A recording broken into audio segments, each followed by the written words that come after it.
This one is C9H10O2. This would be 5 double bond equivalents. We have an OH group over here, that's 1H broad. We have 5H in the 7 to 8 region, that's in the aromatic ring region, this would be C6H5. We have 1H over here, that's going to be a CH. And over here we've got a 3H, that's going to be a CH3.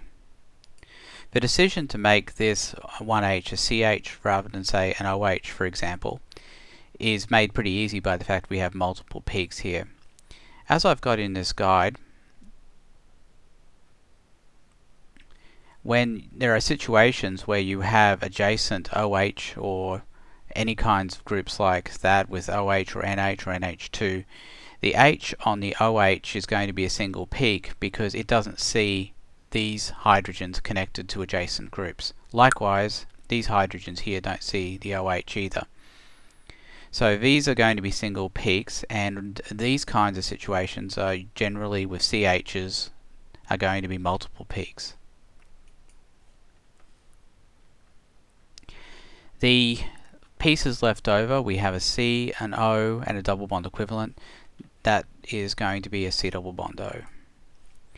Alright, so those are all the pieces. Everything's counted down to 0. So now we have to put them together, and we do so in such a way that we can make everything make sense. Now, one thing we know is that the CH has 4 peaks. This indicates that it is next to something that has 3 hydrogens, most likely the CH3. CH3 likewise has 2 peaks, which means it's next to 1 hydrogen, so it's next to the CH. Now we have to decide what goes on with the C double bond O and the OH. A big clue is given by the location of this 1H peak.